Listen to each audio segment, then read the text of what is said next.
Hello dear students, बच्चों inorganic के lecture में आज हम लोग शुरू करने जा रहे हैं नोमेनक्लेचर ऑफ इनऑर्गेनिक कंपाउंड्स।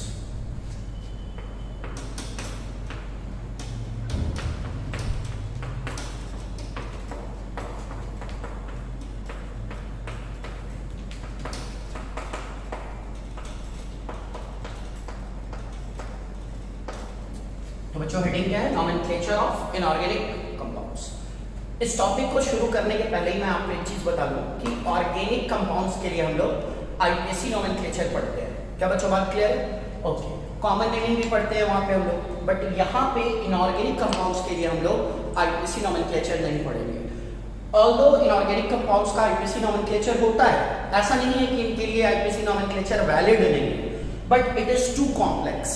ये बहुत ज्यादा कॉम्प्लेक्स सिस्टम है यहाँ पे इनऑर्गेनिक कंपाउंड्स के आईपीसी नोमेनक्लेचर का, और वो यूज में भी बहुत कम आता है। इसलिए हम लोग यहाँ पे कॉमन नोमेनक्लेचर ही पढ़ते हैं इनऑर्गेनिक कंपाउंड्स के लिए। क्या बच्चों बात क्लियर है? पक्की बात है? ओके, तो चलिए चीजों को कॉन्सेप्चुअली डिराइव कर करके पढ़ेंगे यहाँ पे हम लोग। इस टॉपिक को पढ़ने के लिए सबसे पहले हमें देखना होगा न्यूट्रलाइजेशन रिएक्शन।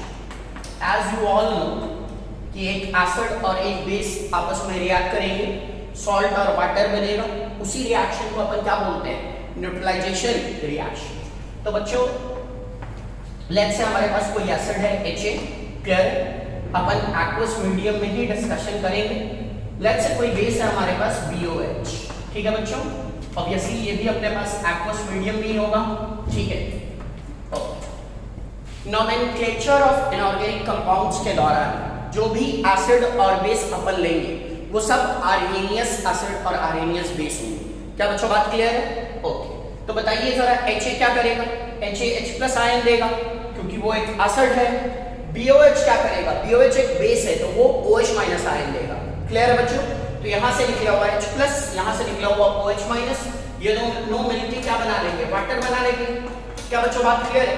अब जरा बताइए कि H+ के निकलने के बाद क्या बचा होगा? A-, इधर से OH- के निकलने के बाद क्या बचा होगा? B+।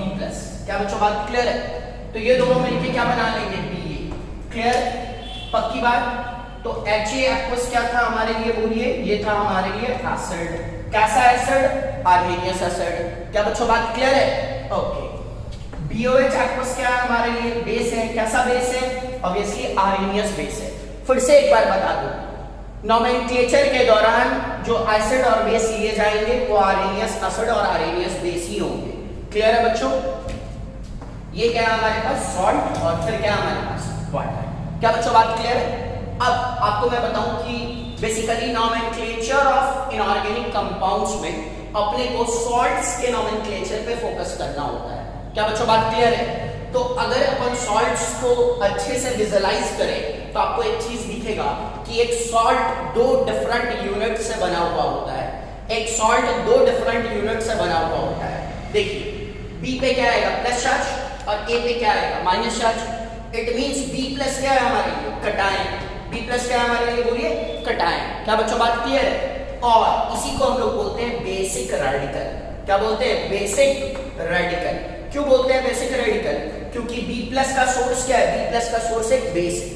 इस कटायन का सोर्स क्या है? इस कटायन का सोर्स एक बेस है, इसीलिए अपन इसे बोलते हैं B+ को कटायन और बेसिक रेडिकल। क्या बच्चों बात क्लियर है? Next comes A-। क्या बोलेंगे?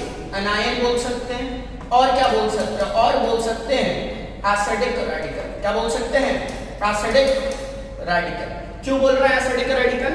क्योंकि HA एक्वस से जब H+ निकल जाएगा तो क्या बचेगा? A-।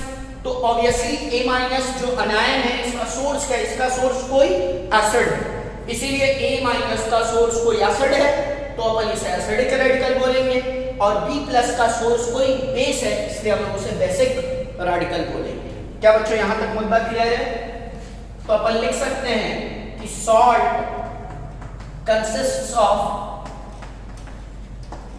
two types of radicals। क्या बच्चों बात क्लियर है? The very first one is acidic radical। पहला क्या होगा बच्चों? acidic radical। क्लियर है? एसिडिक रेडिकल किसे बोलेंगे? एसिडिक रेडिकल बताइए किसे बोलेंगे? अनायन को बोलेंगे। क्यों बोलेंगे अनायन को एसिडिक रेडिकल? क्योंकि इस रेडिकल का सोर्स कोई एसिड होगा। क्या बच्चों बात क्लियर है? Next comes basic radical. क्या आएगा? Basic radical. क्या बच्चों बात क्लियर है? बेसिक रेडिकल किसे बोलेंगे बताइए? कटायन को बोलेंगे। क्यों बोलेंगे कटायन को बेसिक रेडिकल? क्योंकि ये कटायन किसी बेस से ऑब्टेन हुआ है। क्या बच्चों बात क्लियर है? पक्की बात है। अब बहुत ध्यान से सुनिए मैं क्या बोल रहा हूं। इनऑर्गेनिक कंपाउंड्स के नेमिंग के लिए, इनऑर्गेनिक कंपाउंड्स के नेमिंग के लिए हमें एक एसिडिक रेडिकल्स का नोमेनक्लेचर को समझना होगा। क्या बच्चों बात क्लियर है? किसी भी इनऑर्गेनिक कंपाउंड के नोमेनक्लेचर के लिए हमें पहले एसिडिक रेडिकल के नोमेनक्लेचर को समझना होगा। क्या बच्चों बात क्लियर है? एसिडिक रेडिकल आएंगे कहां से? तो एसिडिक रेडिकल हमारे पास एसिड से आएंगे। क्या बच्चों बात क्लियर है? इसलिए इस टॉपिक में फर्स्ट ऑफ ऑल हम लोग क्या पढ़ेंगे? Nomenclature of acids. क्या पढ़ेंगे बोलिए? Nomenclature of acids. तो बच्चों इनको जल्दी से कॉपी कीजिए, फिर अपन अपना अगला हेडिंग शुरू करेंगे। चलिए बच्चों देखिएगा, लेट्स से हमारे पास एसिड है HA, इसे हम किसी सुटेबल सॉल्वेंट में लेंगे। इन जनरल हमारे लिए सॉल्वेंट क्या होगा? वाटर होगा अकॉर्डिंग टू आरएनएस डेफिनेशन। क्या बच्चों बात क्लियर है? बहुत सारे और भी सॉल्वेंट होते हैं जिनमें HA को लेके एनालाइज करवा सकते हैं, but in our entire discussion हमारे लिए सॉल्वेंट वाटर ही होगा। क्या बच्चों बात क्लियर है? ओके, तो देखिएगा सॉल्वेंट के अंदर HA आयनाइज होगा। कैसे? H+, चूंकि हमारे लिए सॉल्वेंट क्या है? वाटर, तो हम लोग इसे क्या लिख देते हैं? H+ aqueous। क्या बच्चों बात क्लियर है? और अनायन होगा A- aqueous। क्या बच्चों बात क्लियर है? पक्की बात है? ओके, अब देखिएगा ये जो H+ aqueous है, थोड़ी देर तक हम इस पे फोकस करना चाह रहे हैं। H+ aqueous, क्या बच्चों बात क्लियर है? इसे हम लोग क्या बोलते हैं जरा समझिए। First of all H+ proton होता है, ये आप सब लोग जानते हैं। क्लियर? तो हम लोग इसे बोलते हैं सॉल्वेटेड प्रोटोन। क्या बोलते हैं? Solvated proton. क्लियर है? लेकिन हमें पता है कि हमारा सॉल्वेंट यहाँ पे कौन है? वाटर है। तो जब वाटर ही सॉल्वेंट बन जाए तो इसे बोला जा सकता है हाइड्रेटेड प्रोटोन। क्या बोला जा सकता है बच्चों? Hydrated proton. क्या बच्चों बात क्लियर है? तो ये जो हमारे पास H+ आता है सॉल्वेंट के अंदर, इसे हम लोग बोलते हैं सॉल्वेटेड प्रोटोन और हाइड्रेटेड प्रोटोन। क्लियर है बच्चों? अच्छा, ये जो A- आएगा ये भी ऑब्वियसली क्या होगा? सॉल्वेंट के अंदर ही आएगा। क्लियर है? ओके, चलिए बच्चों जरा आप देखिएगा ध्यान से। ऐसा हो सकता है कि this H+ is surrounded by one water molecule. क्या बच्चों बात क्लियर है? ऐसा भी हो सकता है कि ये वाला जो H+ है it is surrounded by two water molecules. क्या बच्चों बात क्लियर है? ऐसा भी हो सकता है कि this H+ is surrounded by three water molecules. Clear? तो इन जनरल ऐसा कोई H+ n वाटर मॉलिक्यूल से सराउंडेड हो सकता है। क्या बच्चों बात क्लियर है? तो this is the general formula of, बोलिए, general formula of hydrated proton. General formula of hydrated proton. क्या बच्चों बात क्लियर है? पक्की बात है? ओके, जरा देखिएगा इसी को हम लोग और कैसे लिख सकते हैं? H3O+। क्या बच्चों बात क्लियर है? क्या लिख सकते हैं बोलिए? H3O+। ओके, जरा इसको एक्सपांड करके बताइए क्या लिख सकते हैं? 4 हाइड्रोजन इधर से, ये H+ इधर से, कितना हो गया? 5। क्लियर? ऑक्सीजन कितना हो जाएंगे? 2, और फिर क्या हो जाएगा? Plus H5O2+। क्या बच्चों बात क्लियर है? ऐसे जरा बताइए नीचे वाले को हम लोग क्या लिख सकते हैं? ध्यान से देखिए बताइए, H7O3+। क्या बच्चों बात क्लियर है? ये भी हाइड्रेटेड प्रोटोन है, ये भी हाइड्रेटेड प्रोटोन है, ये भी क्या है? हाइड्रेटेड प्रोटोन है। लेकिन हम एक चीज बोल सकते हैं, H3O+ is simplest hydrated proton। simplest hydrated proton। क्या बच्चों बात क्लियर है? H3O+ is the simplest hydrated proton। Clear है? ये कब बनेगा? जब एक प्रोटोन, जब एक H+ एक ही वाटर मॉलिक्यूल से सराउंडेड होगा तो बनेगा H3O+ and it is the simplest hydrated proton। क्या बच्चों बात क्लियर है? अब मुद्दा ये है, क्या सर यहाँ पे सॉल्वेंट लेना जरूरी है? क्या यहाँ पे सॉल्वेंट लेना जरूरी है?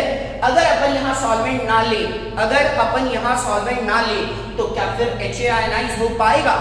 तो देखिए बच्चों, सॉल्वेंट लेना जरूरी है। क्या बोला मैंने? सॉल्वेंट लेना जरूरी है। अगर अपन सॉल्वेंट नहीं लेंगे ना तो HA का आयनाइज होना बहुत ही मुश्किल हो जाएगा। क्या बच्चों बात क्लियर है? और अगर धोखे से थोड़े बहुत स्पीशीज आयनाइज हो भी गए ना क्लियर? तो वापस से H प्लस और A माइनस वापस से आपस में इंटरेक्ट करके HA बना लेंगे। ऐसा क्यों है जरा आपको मैं समझाता हूं। देखिए मैं यहाँ पे एक पॉइंट लिख रहा हूं, वॉल्यूम चार्ज डेंसिटी, इसको शॉर्ट में अपन क्या बोलते हैं, VCD। क्या बच्चों बात क्लियर है? VCD of H plus ion, VCD of H plus ion is very very high, very very high। बच्चों H plus ion का जो वॉल्यूम चार्ज डेंसिटी होता है वो बहुत ज्यादा होता है। चलिए जरा दिखाता हूं आपको यहाँ पे मैं VCD of H plus, VCD of H plus ion। बच्चों ये क्या है, वॉल्यूम चार्ज डेंसिटी। क्या बच्चों बात क्लियर है? तो ये कैसे निकालेंगे, Q upon V, Q upon V, charge upon volume. तो बताइए जरा H प्लस पे क्या है, यूनिट पॉजिटिव चार्ज है। क्लियर? ओके, तो इसको हम लोग कितना लिखेंगे, 1.609 into 10⁻⁻19 कूलम। क्या बच्चों बात क्लियर है? ओके, अब नीचे अपने को क्या लेनी है, H प्लस की वॉल्यूम लेनी है। आपको पता है हर एटम, हर आयन, हर मॉलिक्यूल को अपन स्फेरिकल एज्यूम करते हैं और स्फीयर का वॉल्यूम क्या होता है, 4/3 पाई r क्यूब। क्लियर है? तो 4/3 पाई r क्यूब। r कितना होगा H प्लस का, बताइए, एटॉमिक स्ट्रक्चर में आपने पढ़ रखा है, it is of the order 10⁻⁻15 metre. तो कितना लेंगे, 10⁻⁻15, ये r हो गया, इसका क्यूब। क्या बच्चों बात क्लियर है? मैं इसको पूरा सॉल्व नहीं कर रहा, बस एक रफ आइडिया यहाँ पे हम लोग ले लेते हैं, जरा ध्यान से देखिएगा। ऊपर है 10⁻⁻19, नीचे कितना आएगा, 10⁻⁻45। ऊपर जाएगा तो क्या हो गया, 10⁻⁻45 और 10⁻⁻90, ये कितना आ गया, 10⁻26। क्लियर है? कूलम पर मीटर क्यूब। ये वॉल्यूम चार्ज डेंसिटी है H प्लस की, है ना? ये ऑर्डर लिखा है मैंने, पूरी वैल्यू नहीं लिखी है, 10⁻26 के ऑर्डर का है। तो इसलिए हमने बोला कि भैया volume charge density of H plus is very very high.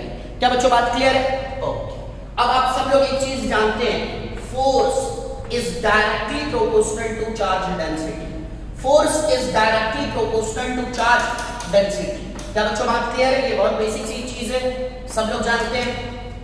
अब जरा ध्यान से समझिए, मान लीजिए कि यहां हमने सॉल्वेंट नहीं लिया, वाटर नहीं लिया। क्लियर? अच्छा, HA लिया तो क्या बना, H प्लस और A माइनस। क्या बच्चों बात क्लियर है? इस H प्लस की वॉल्यूम चार्ज डेंसिटी बहुत ज्यादा है, ये 10⁻26 के ऑर्डर का है। क्या बच्चों बात क्लियर है? तो क्या होगा बताइए, क्या फोर्स भी बहुत ज्यादा लगेगा? क्लियर? तो ये बहुत ज्यादा फोर्स ऑफ अट्रैक्शन लगाएगा किसके ऊपर, A माइनस के ऊपर। Unlike charges attract each other. क्या बच्चों बात क्लियर है?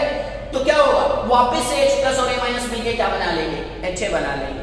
क्या बच्चों बात क्लियर है? इसीलिए बहुत ज्यादा जरूरी है कि हम लोग यहाँ पे क्या लें, सॉल्वेंट लें। हाँ ना बोलो बच्चों, बहुत ज्यादा जरूरी है कि हम लोग यहाँ पे क्या लें, सॉल्वेंट लें, तभी हम लोग सेपरेटली क्या कर पाएंगे, प्रोटॉन को एग्जिस्ट करवा पाएंगे। क्लियर है? आइसोलेटेड प्रोटॉन का एग्जिस्टेंस पॉसिबल नहीं है, इसीलिए यहाँ पे प्रोटॉन कैसे एग्जिस्ट कर रहा है, हाइड्रेटेड फॉर्म में, सॉल्वेटेड फॉर्म में। क्या बच्चों यहाँ तक बात क्लियर है? पक्की बात है। चलिए एक तो एक छोटी सी चीज आपको और बता देता हूं मैं, ध्यान से देखिए। यहां पे हमारे पास क्या है, H plus H2, simplest hydrated proton. Clear? इसी को हमने क्या बोला है, H3O प्लस। क्या बोला है, H3O प्लस। अब जरा देखिएगा, बेसिकली H3O प्लस को हम लोग लिखते हैं हाइड्रोनियम आयन। क्या लिखते हैं, हाइड्रोनियम आयन। क्लियर? कुछ बच्चे ऐसा सोच रहे होते हैं कि क्या होगा जब H प्लस किसके कांटेक्ट में आएगा, H2A के कांटेक्ट में आएगा। आप सबको पता है कि ऑक्सीजन के पास क्या है, लोन पेयर। क्या बच्चों बात क्लियर है? तो ऑक्सीजन अपना लोन पेयर ऑफर कर सकता है और H प्लस को अपनी तरफ खींच सकता है। क्लियर? ऐसा करने के बाद क्या बनेगा जरा देखिएगा, HO। Clear? Okay, H clear, coordinate bond H plus. क्या बच्चों बात क्लियर है? पक्की बात है? ओके, आप सबों को पता है कि इस कोऑर्डिनेट बॉन्ड को हटा के अपन नॉर्मल सिग्मा बॉन्ड भी वहां दिखा सकते हैं। क्लियर? उस केस में क्या करेंगे, डोनर पे प्लस और एक्सेप्टर पे माइनस आ जाएगा। ओके, तो देखिएगा जरा ध्यान से क्या हो जाएगा, HOH, यहाँ पे नॉर्मल सिग्मा बॉन्ड हमने दिखा दिया है, डोनर पे आ गया प्लस, एक्सेप्टर H प्लस पे आया माइनस। जैसे माइनस आया प्लस माइनस कैंसिल हो गए तो ये सिर्फ H दिखेगा। क्या बच्चों बात क्लियर है? पक्की बात है। तो कुछ लोगों को ऐसा लगता है कि जब H प्लस वाटर के कांटेक्ट में आएगा तो ये बन जाएगा। बच्चों ये बनता है, क्लियर? ये बनता है but it has momentary existence, ये बहुत थोड़े देर के लिए, बहुत कम टाइम के लिए एग्जिस्ट कर पाता है।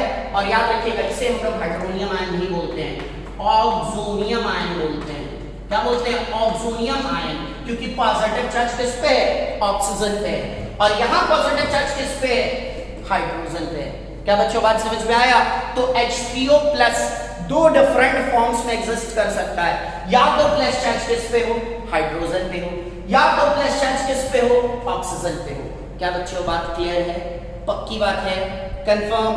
अब जरा समझिएगा, हाइड्रोजन पे प्लस चार्ज है, वाटर मॉलिक्यूल उसे सराउंड करेगा, सॉल्वेट करेगा, हाइड्रेट करेगा, तो सिस्टम की स्टेबिलिटी बढ़ेगी। क्या बच्चों बात क्लियर है? लेकिन अगर उसी दौरान ये वाला इंटरेक्शन डेवलप होने लग जाए ना कि ऑक्सीजन अपना लोन पेयर फेंक के H+ को एक्सेप्ट करेगा, तो इससे क्या होगा? ऑक्सीजन पे प्लस चार्ज आ जाएगा। क्या बच्चों बात क्लियर है? पक्की बात है? ठीक है। अब आप बोलेंगे सर ऑक्सीजन का ऑक्टेट पूरा है, वो प्लस चार्ज झेल सकता है। ठीक है, ऑक्टेट पूरा है, वो प्लस चार्ज झेल सकता है, लेकिन जरा आप समझिएगा एक चीज, ऑक्सीजन ऐसा ही पीरियोडिक टेबल का सेकंड मोस्ट इलेक्ट्रोनेगेटिव स्पीशीज है। क्या बच्चों बात क्लियर है? ऑक्सीजन पे प्लस चार्ज आ गया, प्लस चार्ज आने से इलेक्ट्रोनेगेटिविटी और बढ़ जाती है, तो क्या आज ऑक्सीजन और ज्यादा दबंग हो गया? क्लियर? तो वो क्या करेगा? वापस से इस शेयर्ड पेयर ऑफ इलेक्ट्रॉन को अपनी तरफ खींचेगा। क्या बच्चों बात क्लियर है? शेयर्ड पेयर ऑफ इलेक्ट्रॉन को अपनी तरफ खींचेगा, तो थोड़ी देर बाद क्या होगा? ये फिर से क्या बन जाएगा? H+ बन जाएगा, क्योंकि ये पेयर ऑफ इलेक्ट्रॉन्स किसको मिल गए होंगे? वापस ऑक्सीजन को मिल गए होंगे, और फिर हमारे पास वाटर आ जाएगा। क्या बच्चों बात क्लियर? पक्की बात है? तो होता क्या है, जैसे ही H+ वाटर में आता है, क्या कुछ ऐसा बनता है? क्लियर? हाइड्रोनियम आयन बनता है, फिर इस हाइड्रोनियम आयन से क्या बनता है? Oxonium ion. लेकिन ऑक्सोनियम आयन की पोटेंशियल एनर्जी ज्यादा होती है, क्योंकि उसकी स्टेबिलिटी बहुत कम है, क्योंकि ऑक्सीजन के ऊपर प्लस चार्ज है। क्या बच्चों बात क्लियर है? तो फिर वो वापस किसमें कन्वर्ट हो जाता है? H+H2O, that is hydronium ion. तो यहाँ पे क्या होता है? Hydronium to oxonium, oxonium to hydronium. क्या बच्चों बात क्लियर है? ये दोनों ions they keep on shuttling between each other. क्या बच्चों बात क्लियर है? Hydronium to oxonium, oxonium to hydronium. लेकिन हाँ, इतना जरूर है कि ये वाला जो सिस्टम है H3O+, वो इस फॉर्म में ज्यादा स्टेबल है as compared to oxonium ion. Oxygen पे प्लस चार्ज से ज्यादा बेटर हाइड्रोजन पे प्लस चार्ज है। क्या बच्चों बात क्लियर है? पक्की बात है? कंफर्म? ओके। तो ये बेसिक चीज आपके समझ आ गई है। अब जरा एक चीज समझिएगा, मैंने बोला था कि अगर हम सॉल्वेंट नहीं लें तो यहाँ पे H+ और A- बनेंगे, लेकिन H+ की वॉल्यूम चार्ज डेंसिटी बहुत ज्यादा होती है। वॉल्यूम चार्ज डेंसिटी बहुत ज्यादा होने के कारण बहुत ज्यादा चांस है कि H+ वापस A- से चिपक जाए और क्या बन जाए? H। क्या बच्चों बात क्लियर है? लेकिन जैसे ही हम लोग इसे सॉल्वेंट में लेंगे, वाटर के प्रेजेंस में लेंगे, तो यहाँ पे हमें क्या मिलेगा? H+ सराउंडेड बाय वाटर, कम से कम एक वाटर तो होगा ही, सिंपलेस्ट हाइड्रोनियम आयन H3O+ तो बनेगा ही, ज्यादा वाटर मॉलिक्यूल भी सराउंड कर सकते हैं, कुछ ऐसा भी बन सकता है। लेकिन बच्चों जरा सोचो कि अगर एक भी वाटर मॉलिक्यूल ने H+ को सराउंड कर लिया तो क्या रेडियस बहुत बढ़ जाएगा? क्या बच्चों बात क्लियर है? अगर रेडियस बढ़ जाएगा तो 4/3πr3, नीचे वाला डाटा बहुत ज्यादा हो जाएगा, और जैसे ही क्या होगा बताइए? Q/V में वॉल्यूम बढ़ने लगेगा, वॉल्यूम चार्ज डेंसिटी कम हो जाएगी। क्या बच्चों बात क्लियर है? तो वाटर के अंदर जो ये स्पीशीज आया, इसकी वॉल्यूम चार्ज डेंसिटी बहुत कम है, तो क्या ये अपने बाजू वाले अनायन पे बहुत कम ही फोर्स ऑफ अट्रैक्शन लगा पाएगा, तो वाटर के अंदर ये वापस A- से जाके चिपक नहीं पाएगा। क्या बच्चों बात क्लियर है? तो ये आयनाइज्ड फॉर्म में एग्जिस्ट कर पाएंगे सॉल्वेंट के अंदर, इसीलिए हम लोग यहाँ पे सॉल्वेंट के अंदर ही एसिड और बेस को लेते हैं। क्या बच्चों ये छोटा सा डिस्कशन आपके क्लियर है? चलिए कॉपी कीजिए जल्दी से, फिर आगे बढ़ेंगे। चलिए बच्चों शुरू करते हैं हम नेमिंग ऑफ एसिड्स। एसिड्स की नेमिंग शुरू करते हैं। सबसे पहले मैं आपको बताऊं कि ये जो एसिड्स हैं, कौन से एसिड्स हैं? आर्गेनियस एसिड्स। इन्हें आप लोग दो टाइप्स में फर्दर क्लासिफाई करते हैं। One is called hydra acid. क्या बोलते हैं बच्चों बताइए? Hydra acid. Another one is called oxy acid. Oxy acid, oxo acid, oxa acid, कुछ भी बोल सकते हैं, वो सब ऑक्सी एसिड के नाम है। क्लियर है बच्चों? तो जरा देखिएगा कैसे पहचानेंगे कौन सा एसिड हाइड्रा एसिड है और कौन सा एसिड ऑक्सी एसिड। तो देखिए, हाइड्रोजन के साथ जनरली अगर कोई नॉन मेटल आ जाए, हाइड्रोजन के साथ जनरली अगर कोई नॉन मेटल आ जाए क्लियर? तो ये फॉर्मेट होता है किसका? हाइड्रा एसिड का। क्या बच्चों बात क्लियर है? कई बार ऐसा भी होता है कि एक से ज्यादा नॉन मेटल्स भी आ सकते हैं, क्लियर है? Hydrogen plus non metal, clear? ये क्या होते हैं? Hydra acids.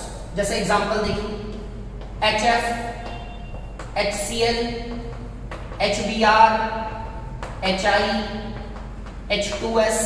क्या बच्चों बात क्लियर है? ये सब क्या एसिड्स है? ये सब हाइड्रा एसिड्स है। और भी एग्जांपल देख सकते हैं, HN3। बच्चों ये भी क्या है बताइए? हाइड्रा एसिड है। उसके बाद देखिएगा HCN, बच्चों ये भी एक हाइड्रा एसिड है। यहाँ पे देखिए कार्बन और नाइट्रोजन आया हाइड्रोजन के साथ, ये दोनों ही क्या है? दोनों ही नॉन मेटल्स हैं। HNC ये भी हो सकता है। क्या बच्चों बात क्लियर है? तो this all are example of hydra acids, hydrogen plus generally non metal. क्या बच्चों बात क्लियर है? ओके।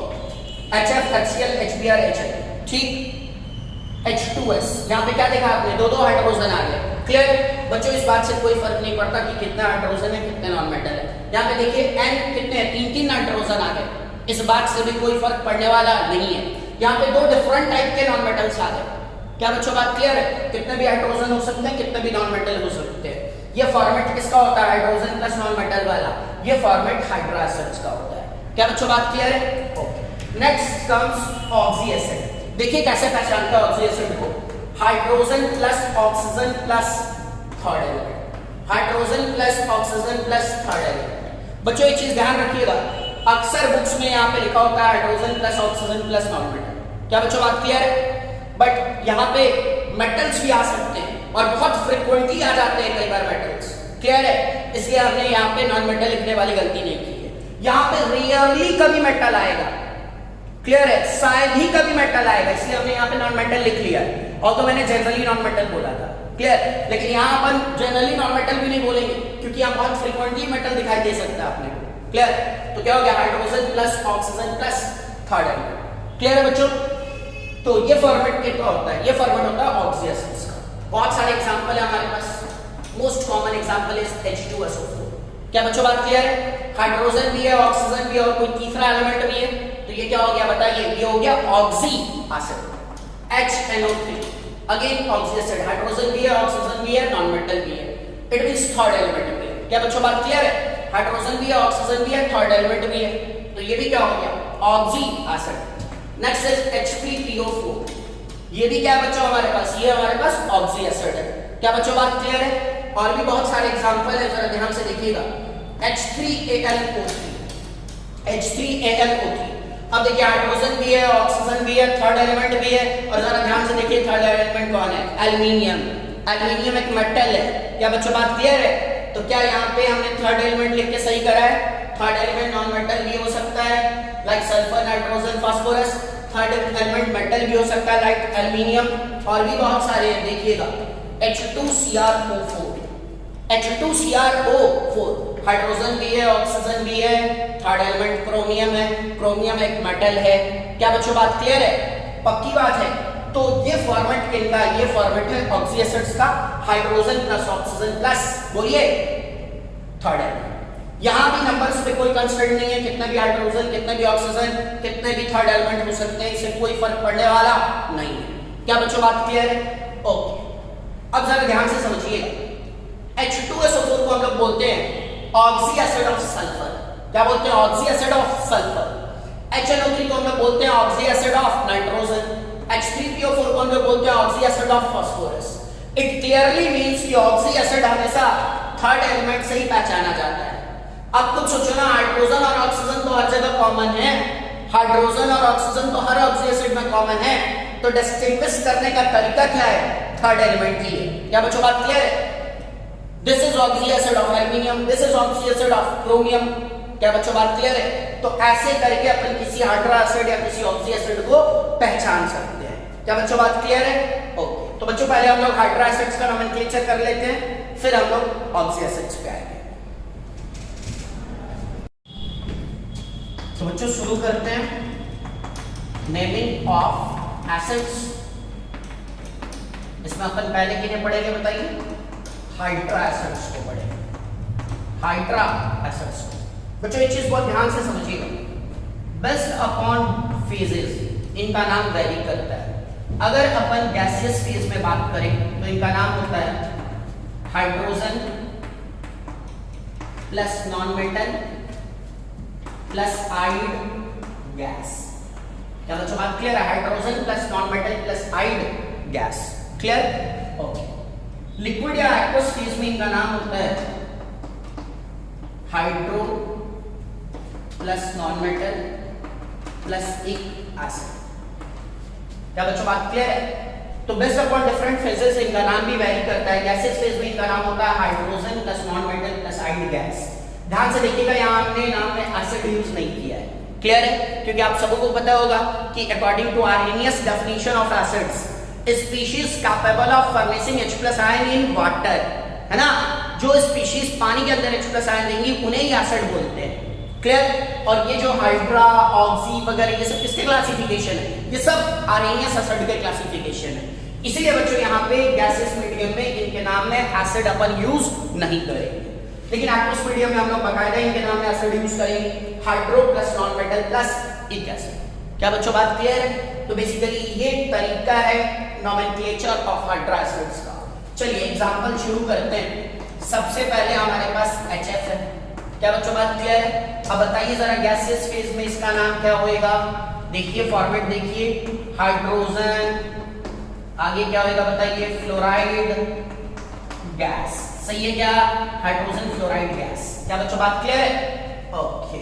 चलिए जरा बताइए कि एक्वस फेज में इनका नोमेनक्लेचर क्या होगा? फॉर्मेट फॉलो कीजिए, hydro plus non metal. Non metal क्या है बताइए? फ्लोरीन प्लस इक एसिड। तो फ्लोरीन प्लस इक, इसको हम लोग शॉर्ट में लिखते हैं फ्लोरिन। तो क्या हो गया? Hydrofluoric acid. क्या बच्चों बात क्लियर है? Next example number 2। Example number 2 HCl। चलिए गैसियस फेज में क्या हो जाएगा बताइए? गैसियस फेज में हो जाएगा हाइड्रोजन, बोलो बोलो, क्लोराइड गैस। सही है क्या? Hydrogen chloride gas. Gas phase में तरीका क्या है? Hydrogen plus non metal plus ide gas. तो क्या हो गया? Hydrogen chloride gas. लेकिन एक्वस फेज में क्या होगा बताइए? फॉर्मेट को फॉलो करते हुए नाम लिखेंगे, हाइड्रोक्लोरिक एसिड। क्या बच्चों बात क्लियर है? Hydrochloric acid. सही है क्या?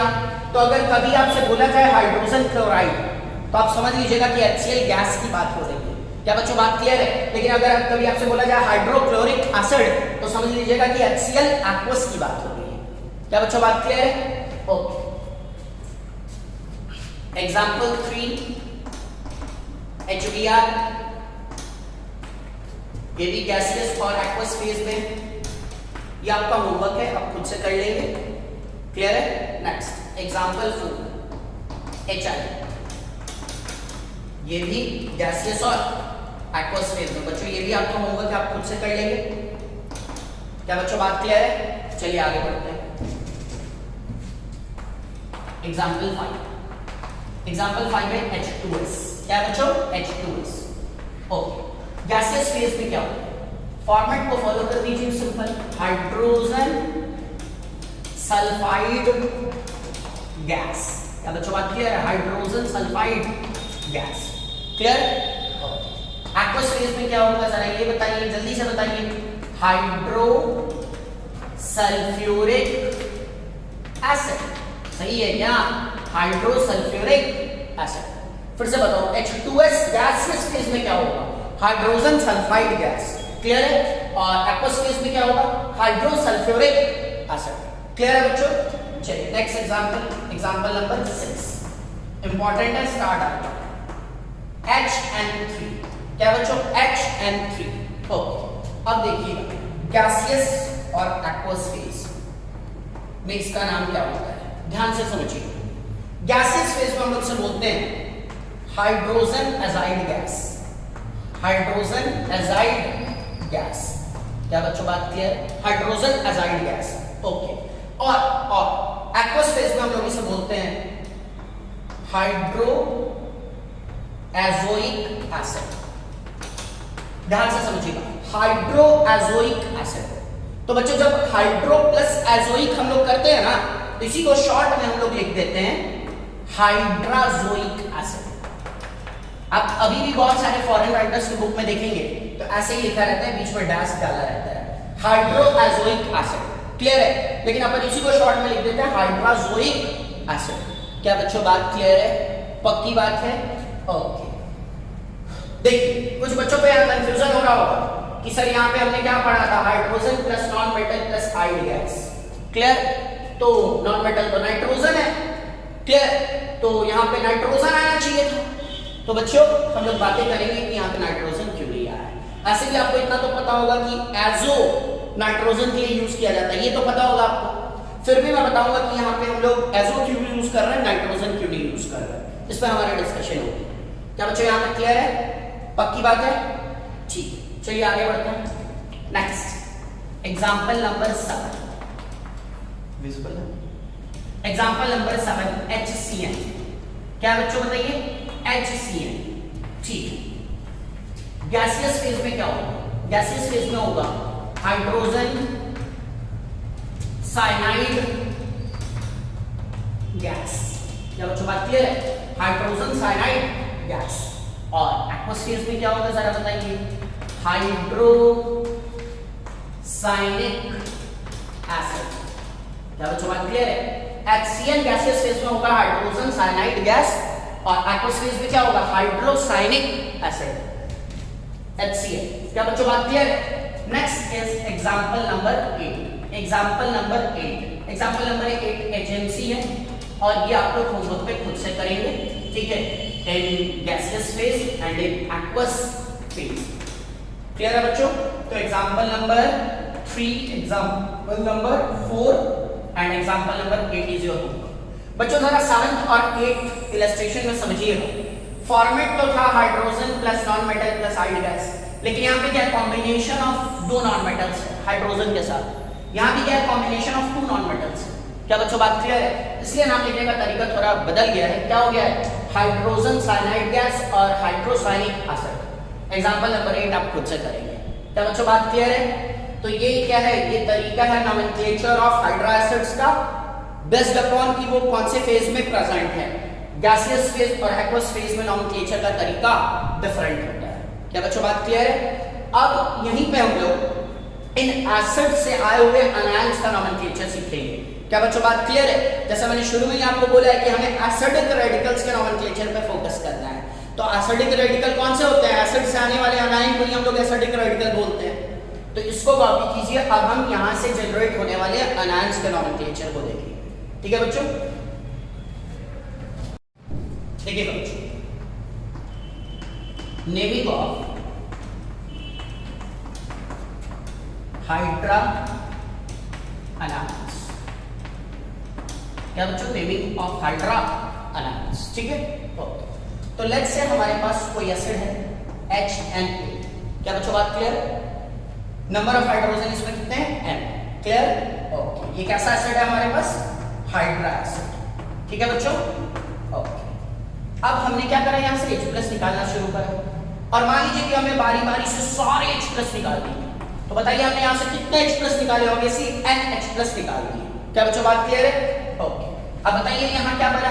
यहाँ बना A- है। जब एक H+ निकालते हैं तो यहाँ -1 आ जाता है। 2 H+ निकालेंगे तो -2 चार्ज जाएगा। 3 H+ निकालेंगे तो -3 चार्ज जाएगा। तो जब अपन NH+ निकालेंगे तो क्या आएगा? -N चार्ज आएगा। क्या बच्चों बात क्लियर है? ये होता है हाइड्रा अनायन। क्या होता है? जल्दी बताइए। हाइड्रा अनायन। क्या बच्चों बात क्लियर है? ओके। इसका नेमिंग का तरीका क्या होता है? इसका नेमिंग का तरीका होता है नॉन मेटल प्लस आयोडाइन। क्या होता है बच्चों? Non metal plus iodine. हमारा यही टॉपिक है, naming of hydra अनायन। Clear? Non metal plus iodine. लेकिन एक चीज बहुत ध्यान से समझिएगा, ये नोमेनक्लेचर तब है जबकि हमने उसके अंदर के सारे H निकाल दिए हैं। उसके अंदर जितने भी H प्रेजेंट थे सारे निकाल दिए in the form of H+। क्या बच्चों बात क्लियर है? तब जाके इसका नेमिंग क्या होगा? बोलिए। Non metal plus iodine. क्या बच्चों बात क्लियर है? पक्की बात है? ओके। चलिए शुरू करते हैं एग्जांपल्स। HF से जब अपन H+ निकालेंगे तो क्या बना? F-। क्लियर? बताइए F- का नाम क्या होगा? Fluoride ion. क्या बच्चों बात क्लियर है? Fluoride ion. Okay.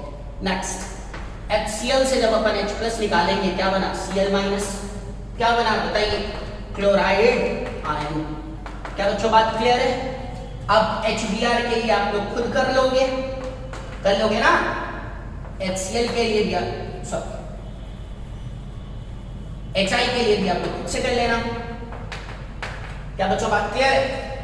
Next H2S, H2S से जब हम सारे H प्लस निकाल देंगे, याद है ना, N के NH प्लस निकलने चाहिए, क्या बना S-2।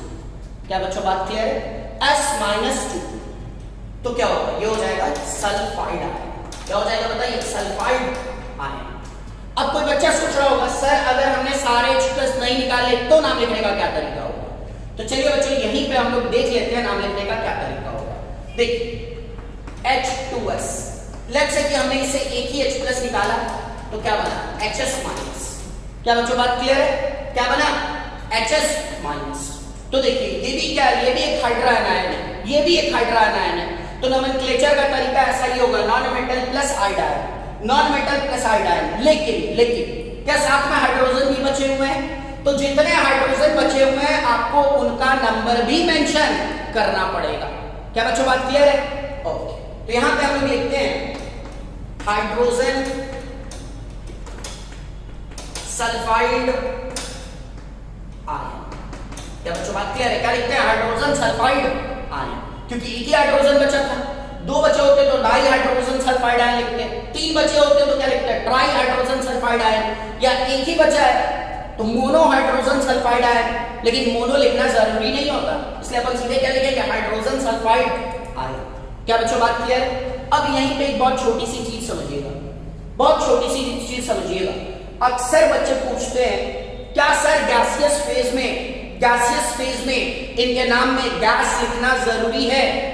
H2S in gaseous phase तो हम सीधे हाइड्रोजन सल्फाइड लिख सकते हैं, या हाइड्रोजन सल्फाइड गैस लिखना ही उचित है? तो बच्चों गैसियस फेज में नाम में गैस डालना सही है, नाम में गैस डालना चाहिए। क्यों डालना चाहिए जरा समझिए। क्या H2S गैस भी हाइड्रोजन सल्फाइड है और HS माइनस भी हाइड्रोजन सल्फाइड है? क्या बच्चों बात क्लियर है? तो in order to avoid any sort of confusion हमें यहाँ नाम में आयन लिखना चाहिए और H2S गैस में हाइड्रोजन सल्फाइड गैस लिखना चाहिए। क्या बच्चों बात क्लियर है? ओके, पक्की बात है। एक और चीज यहीं पे देख लीजिए, इसका एक और नाम हो सकता था बाइसल्फाइड आयन, बाइसल्फाइड आयन। क्या बच्चों बात क्लियर है? अब होता है कि सर नाम में बाई कब लगता है, नाम में बाई कब यूज करते हैं? तो आपको ऐसा लग रहा होगा कि जब अपन एक H प्लस निकाल देते हैं तो अनायन के नाम में बाई यूज होता है। तो बच्चों दो कंडीशन है, बहुत ध्यान से समझिएगा। एसिड जिससे आपने H प्लस निकाला है उस एसिड के पास दो ही H होने चाहिए, उस एसिड के पास दो ही H होने चाहिए जैसे यहाँ पे, और फिर आपने वहां से एक H प्लस निपटा दिया है। क्लियर? तभी रिजल्टिंग अनायन के नाम में आप बाई यूज कर सकते हैं, अदरवाइज आप उसके नाम में बाई यूज नहीं कर पाएंगे। लेट्स से यहाँ पे 3, 4 या 5 H होते, फिर आपने एक H प्लस निकाल दिया है, क्लियर? तब आप नाम में कभी भी बाई यूज नहीं कर सकते। क्या बच्चों बात क्लियर है? कुछ बच्चों को ऐसा भी लगता है कि जब अनायन के पास एक हाइड्रोजन हो तो हम नाम में बाई यूज कर सकते हैं। बच्चों ये भी बात सही नहीं है। क्लियर? पक्की बात। जब उस एसिड के पास 2 H थे और एक H निपटाने के बाद ही एक H बचा रह गया है, तभी आप क्या यूज कर सकते हैं बाई। मान लीजिए कि यहाँ पे तो क्या होता, H4A टाइप ऑफ एसिड होगा, पहला H प्लस निकाला, क्या बना H3A माइनस। सही है क्या? क्या इसके नाम में बाई यूज होगा? बिल्कुल नहीं होगा। क्या बच्चों बात क्लियर है? इसका नाम कैसा होगा बताइए, try hydrogen plus non metal plus iodine. क्या बच्चों बात क्लियर है? फिर से आपने एक H प्लस निकाल दिया, क्या बन गया बताइए, H2A माइनस। इसका नाम क्या होगा बताइए, di hydrogen plus non metal plus iodine. क्या बच्चों बात क्लियर है? फिर आपने यहां से एक H प्लस निकाल दिया, क्या हुआ जल्दी बताइए, HA-3। क्लियर? इसका नाम क्या होगा, hydrogen plus non metal plus iodine. Simply क्या यहां by plus non metal plus iodine use कर पाएंगे? नहीं कर पाएंगे। क्यों सर? इसके पास तो एक H है ना, हाँ है ना, लेकिन ये जहां से बना है उसके पास दो ही H होने चाहिए थे, और देखिए यहाँ कितने H, 4 H। क्या बच्चों बात क्लियर है? तो फिर से बताओ बाई कब यूज करते हैं अनायन के नोमेनक्लेचर में? जब उसके पास एक H बचा हुआ हो और वो जिस एसिड से बना है उसके पास 2 ही H रहे हो। क्लियर? अदरवाइज आप कभी भी बाई यूज नहीं कर सकते। तो देखिए HS- के 2 नाम आ गए, हाइड्रोजन सल्फाइड आयन या बाई सल्फाइड आयन। क्या बच्चों बात क्लियर है? अगर ये वाला H+ भी भगा दे और क्या बन जाए S-2, तो अब यही फॉर्मेट फॉलो होगा। क्लियर है? नॉन मेटल प्लस आयन क्या हो गया? Sulphide ion. क्या बच्चों यहां तक बात क्लियर है? अब जरा देखिए HN3, क्या HN3 एक ही H है यहां पे, भगा दीजिए in the form of H+, क्या बना? N3-। क्या बना बच्चों? N3-। ये सब लोग बोलते हैं अजाइड आयन। इस आयन का नाम याद रखिएगा, बहुत इंपॉर्टेंट है। क्या बोलते हैं? Azide ion. Azide ion. कुछ बच्चे सोच रहे होंगे सर नाइट्राइड आयन। नहीं बच्चों, नाइट्राइड आयन N-3 को बोलते हैं। किसे बोलते हैं? N-3 को बोलते हैं। ये N3- क्या है? N3- and it is called azide ion. क्या बच्चों बात क्लियर है? पक्की बात है? ओके, चलिए आगे बढ़ते हैं। Next is HCN। बच्चों जब यहां से H+ बताओगे क्या बनेगा? Cn-। क्या बोलोगे? Cyanide ion. क्या बच्चों बात क्लियर है? क्या बोलोगे? Cyanide ion. HNC। बच्चों जब हम यहां से H+ भगाते हैं, जब हम यहां से H+ भगाते हैं तो क्या बनता है? Nc-। ये क्या होगा? Iso cyanide ion. क्या बच्चों बात क्लियर है? Iso cyanide ion. तो आप समझ गए हैं कि हाइड्रा एसिड से बनने वाले anions, that is hydra anions का नोमेनक्लेचर कैसे होता है। क्या बच्चों बात क्लियर है? यहाँ पे एक और चीज है जो जानने लायक है। हाइड्रा एसिड्स का गैसेस फेज में अलग नोमेनक्लेचर है, एक्वस फेज में अलग नोमेनक्लेचर है, लेकिन इनसे बने हुए आयंस का नोमेनक्लेचर फेज पर डिपेंड नहीं करता है। क्या बच्चों बात क्लियर है? पक्की बात है। ऑब्वियसली हम लोग एक्वस फेज में ही आयनाइजेशन करवा रहे होते हैं। क्लियर? लेकिन अगर कभी आपसे किसी ने F- गैस का नाम भी पूछा ना तो वो भी फ्लोराइड आयन, और कभी किसी ने H+ एक्वस का भी नाम पूछा ना तो वो भी क्या होगा? Fluoride ion. क्या बच्चों बात क्लियर है? इट मींस कि इन अनायंस का नोमेनक्लेचर फेज पे डिपेंड नहीं करता। क्या बच्चों बात क्लियर है? तो आई होप कि आपको हाइड्रा अनायंस का नोमेनक्लेचर समझ में आ गया होगा। इनको जल्दी से कॉपी कीजिए, फिर एक छोटी सी चीज डिस्कस करेंगे। बच्चों जरा एक चीज देखिएगा, HF, HCl, HBr, HI, H2S, HN3, HCN, HNC, इन सब में और NH3, PH3, CH4, SiH4, BH3, इन सब में क्या डिफरेंस है? सबसे पहले तो हमने इन्हें हाइड्रा एसिड्स की तरह क्लासिफाई किया था। क्लियर है बच्चों? ये सब एसिड्स हैं तो क्या करेंगे? एक्वस मीडियम में आयनाइज हो जाएंगे और H+ आयन फर्निश करेंगे। ठीक, चलिए जरा इनकी बात करते हैं। बच्चों यहाँ भी क्या है? हाइड्रोजन के साथ नॉन मेटल है। नाइट्रोजन तो एक नॉन मेटल ही है। यहाँ पे भी हाइड्रोजन के साथ फास्फोरस क्या है? नॉन मेटल है। यहाँ पे भी हाइड्रोजन के साथ नॉन मेटल है, और अपने को कार्बन और नॉन मेटल के नंबर से तो कोई फाइट है नहीं। यहाँ भी क्या है? हाइड्रोजन के साथ नॉन मेटल है। बोरोन बेसिकली एक मेटलाइड है, बाकी सब क्या है? हाइड्रोजन के साथ नॉन मेटल ही है। तो अब मेरा क्वेश्चन ये है, क्या इन्हें हाइड्रा एसिड्स बोलेंगे या नहीं बोलेंगे? इन्हें हाइड्रा एसिड्स बोलेंगे या नहीं बोलेंगे? तो बच्चों देखिए, कायदे से इन्हें हम हाइड्रा एसिड नहीं बोलते। क्यों नहीं बोलते? क्योंकि ये सब स्पीशीज पानी के अंदर H+ आयन फर्नेस नहीं कर पाते। ये सब स्पीशीज पानी के अंदर H+ आयन फर्नेस नहीं कर पाते। ऐसे ही बच्चों NH3 क्या है? अमोनिया है। अमोनिया एक बेस है, ऐसा आप सब लोग जानते होंगे। बच्चों चलिए आपको पहचानने का तरीका दिखा रहा हूं। इन सब में हाइड्रोजन पहले लिखा गया है। क्या बच्चों बात क्लियर है? पक्की बात है। तो वैसे कंपाउंड्स, वैसे स्पीशीज जिनमें हाइड्रोजन पहले लिखा हो, वही पानी के अंदर आयनाइज हो पाते हैं, वहीं से वाटर के अंदर H+ आयन रिलीज हो पाता है। क्या बच्चों बात क्लियर है? पक्की बात है। इन सब में हाइड्रोजन बाद में लिखा गया है। मतलब एक कंपाउंड को अपन कैसे रिप्रेजेंट करते हैं ना, वहां से भी कंपाउंड से रिलेटेड बहुत सारे इंफॉर्मेशंस मिलते हैं अपने को। क्लियर है? हाइड्रोजन पहले लिखा गया है अगर, इट मींस ये पानी के अंदर H+ आयन देने के काबिल हैं। क्लियर है? They will be considered as hydra acids. लेकिन इन स्पीशीज में भी क्या है, हाइड्रोजन और नॉन मेटल का ही कॉम्बिनेशन। क्लियर है? लेकिन चूंकि हाइड्रोजन बाद में लिखा गया है, ये इस बात का रिप्रेजेंटेशन है कि पानी के अंदर यहां से H+ आयंस फर्नेस नहीं हो सकते। क्लियर है?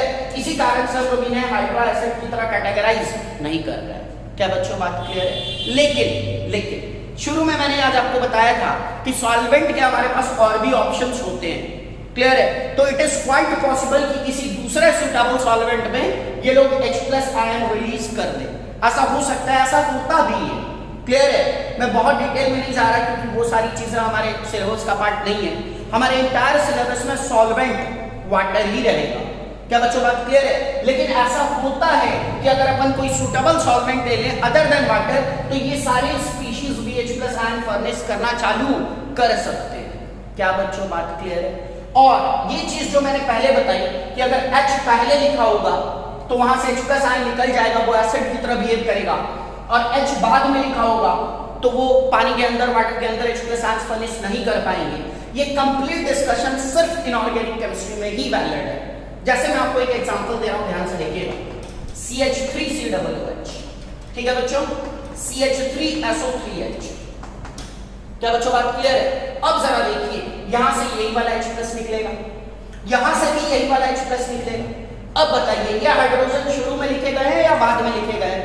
ये बाद में लिखे गए हैं। लेकिन ये सब कैसे एसिड्स हैं? ये सब ऑर्गेनिक एसिड्स हैं। कैसे एसिड्स हैं? ऑर्गेनिक एसिड्स हैं। तो बच्चों ये जो कन्वेंशन है ना कि अगर हाइड्रोजन पहले लिखा गया होगा तभी वो वाटर के अंदर H+ आयन फर्नेस कर पाएगा, अगर हाइड्रोजन बाद में आए तो वो पानी के अंदर H+ आयन फर्नेस नहीं कर पाएगा। ये सिर्फ इनऑर्गेनिक कंपाउंड्स के लिए वैलिड है। ऑर्गेनिक कंपाउंड्स में ऐसा कोई लफड़ा नहीं है। क्या बच्चों बात क्लियर है?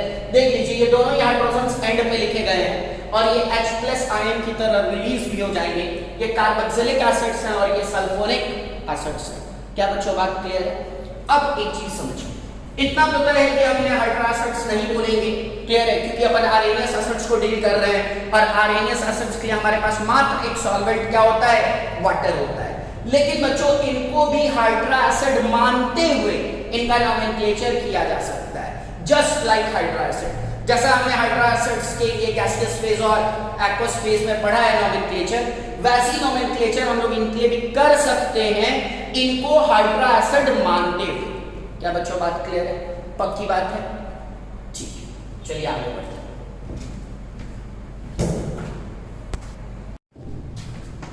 NH3, क्या बच्चों बात क्लियर है? हाइड्रा एसिड मानते हुए कर रहे हैं नोमेनक्लेचर। ठीक है? अगर H पहले होता तो ये बिल्कुल आरएनएस एसिड होता है, H+ आयन फर्नेस कर पाता, लेकिन यहाँ पे हाइड्रोजन बाद में लिखा गया है, इसलिए हम इनको हाइड्रा एसिड मानते हुए इनका नोमेनक्लेचर कर रहे हैं। गैसियस फेज क्या होता था याद कीजिए? Hydrogen plus non metal plus iodine, क्या हो जाएगा? Hydrogen nitride ion, nitrogen plus iodine, short में क्या लिखते हैं? Nitride, sorry gas. क्या बच्चों बात क्लियर है? Hydrogen nitride gas. क्लियर है? अब याद कीजिए जरा, HN3 में क्या यूज हुआ था? एजाइड। वहां हमने नाइट्रोजन यूज नहीं किया था क्योंकि नाइट्रोजन यहाँ पे यूज होता है। क्या बच्चों बात क्लियर है? Hydrogen plus non metal plus ide gas, तो हाइड्रोजन प्लस नॉन मेटल कौन सा है? नाइट्रोजन। नाइट्रोजन प्लस आइड क्या बन गया? नाइट्राइड, तो hydrogen nitride gas. Next comes aqueous phase, क्या होगा बताइए? Hydro plus non metal plus ic acid बन जाएगा हाइड्रोनाइट्रिक एसिड। क्या बच्चों बात क्लियर है? हाइड्रोनाइट्रिक एसिड। अब चलिए यहीं से इनके आनायन का रीडिंग ही देख लेते हैं। H3N, एक H+ बताया, HN2- बना, क्या बना? NH2- बना। क्लियर है? क्या होगा बताइए? डाई हाइड्रोजन, डाई हाइड्रोजन, आगे बोलिए। नाइट्राइड, क्या बच्चों बात क्लियर है? Di hydrogen nitride. इसका एक और नाम है, वो मैं लिख दे रहा हूं यहां पे, अमाइड। अमाइड। लेकिन अगर हम लोग अपने रूल को फॉलो करते हुए नाम लिखेंगे तो इससे वो क्या होगा? Di hydrogen nitride. बच्चों एक और H+ निकाल देते हैं, क्या बना? NH-2, क्या बना? NH-2। ओके, क्या होगा जल्दी बताइए? Hydrogen nitride. क्या बच्चों बात क्लियर है? चलिए एक और H+ बताइए, N3 माइनस क्या होगा बताइए। अब सारे एक्सप्रेस बता दिए गए तो क्या होगा, नॉन मेटल प्लस आयोडाइन क्या हो जाएगा, नाइट्राइड आयन। क्या बच्चों बात क्लियर है, पक्की बात है। अब जरा ध्यान से समझिएगा, क्या N-3 को नाइट्राइड आयन बोलते हैं, ये तो आप पहले से जानते होंगे। क्लियर, N-3 को नाइट्राइड आयन बोलते हैं, ये आप पहले से जानते होंगे। तो अगर ये नाइट्राइड आयन है तो ये भी तो अपने एसिड से डिराइव हुआ होगा। क्या बच्चों बात क्लियर है, पक्की बात है। तो सबसे पहले क्या रहा, NH3, फिर एक H+ भगाए क्या बनाए, डाइहाइड्रोजन नाइट्राइड आयन, फिर एक H+ बनाए भगाए क्या बनाए, हाइड्रोजन नाइट्राइड आयन, और फिर एक H+ बना के क्या बनाए, नाइट्राइड आयन। तो कुल मिला के एक हाइड्रा आयन की तरह इसका नाम लिखा गया है। इट मींस इनके जो करस्पॉन्डिंग एसिड हैं उसे भी हाइड्रा एसिड मानते हुए उसका नॉमेनक्लेचर किया गया होगा। क्या बच्चों बात क्लियर है, पक्की बात है, ओके। चलिए तो अब आया CH4, ये आपका होमवर्क है। क्या करना है, ध्यान से समझिएगा। गैसियस फेज में भी नाम लिखना है, एक्वस फेज में भी नाम लिखना है, और इनके रिजल्टिंग जितने आयन है सबों का नाम लिखना है। जैसे CH3 minus, CH2 minus 2, CH minus 3, C-4। क्या बच्चों बात क्लियर है। उसी तरीके से BH3 के गैसियस और एक्वस फॉर्म में नाम लिखना है, और इनके रिजल्टिंग आयंस का भी नाम लिखना है। क्या बच्चों बात क्लियर है। तो आज हमने basically nomenclature of inorganic compounds में हाइड्रा एसिड्स और हाइड्रा एनायंस पे चर्चा करी है, और जो भी चीजें आपको होमवर्क लिए दी गई हैं लेक्चर नोट्स में इन सबों के नॉमेनक्लेचर कर लीजिएगा। अगर किसी बच्चे को कहीं पे कोई डाउट आए, क्लियर, तो फिर आप मेरे से पूछ लीजिएगा चैट सेक्शन में। क्या बच्चों बात क्लियर है। एक और चीज मुझे बतानी थी कि लास्ट टाइम पे अपन कोवेलेंट बॉन्ड्स का क्लासिफिकेशन कर रहे थे, क्लियर है। तो उसमें ऑड इलेक्ट्रॉन स्पीशीज के बाद एक और नाम डाल दीजिएगा, सिनर्जिक बॉन्ड। वो एक्चुअली एक छोटा सा वीडियो और भी था बट वो एडिटिंग में मिस हो गया, ठीक है। तो क्या डाल दीजिएगा, सिनर्जिक बॉन्ड, क्लियर है। वो वाला आपको नहीं मिल पाया था, ठीक है। तो ऑड इलेक्ट्रॉन बॉन्ड के नीचे उसी क्लासिफिकेशन में एक और क्लासिफिकेशन है सिनर्जिक बॉन्ड, वो डाल लीजिएगा लेक्चर नोट्स में, ठीक है बच्चों। इनको एक बार अच्छे से फॉलो कर लीजिएगा, बाकी बातें नेक्स्ट टाइम में करेंगे। तब तक के लिए बाय एंड स्टे सेफ।